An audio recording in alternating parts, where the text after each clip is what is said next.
Перевод квартиры в нежилой фонд. Необходимые документы.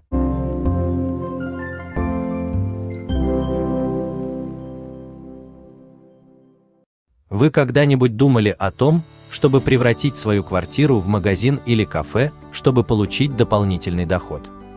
Прежде чем принимать какие-либо решения, вам необходимо знать некоторые важные вещи. Изменить назначение помещения не так просто, как кажется.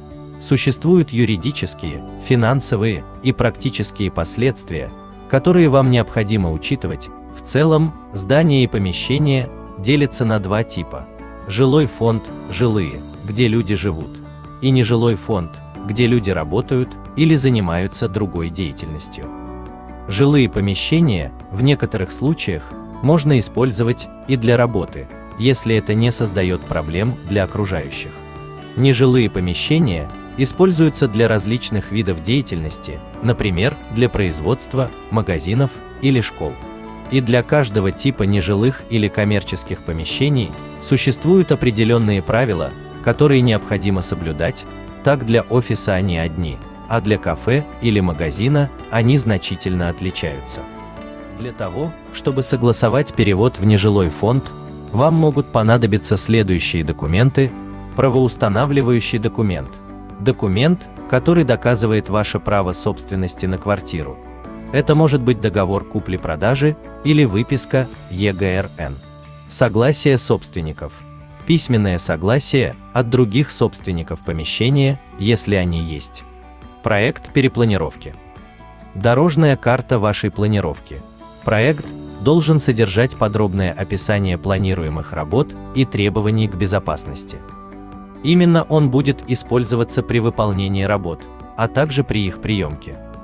Мы настоятельно рекомендуем обратиться к специалистам для разработки проекта перепланировки, чтобы сэкономить время, силы и деньги.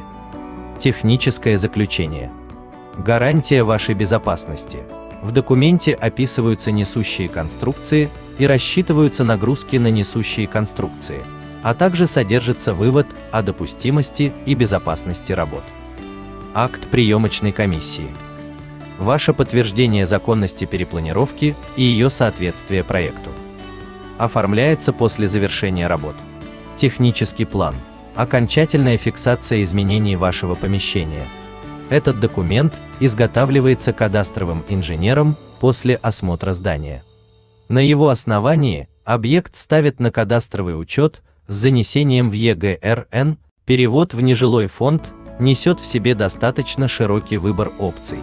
Например, квартира может быть преобразована в коммерческое помещение, такое как магазин, офис или ресторан. Аналогичным образом, коммерческое помещение может быть преобразовано в жилое. Изменение статуса назначения помещения в Санкт-Петербурге требует согласования с более чем 10 службами. Чтобы без лишних трудностей согласовать перевод в нежилое или жилое помещение, обратитесь к специалистам в Документал.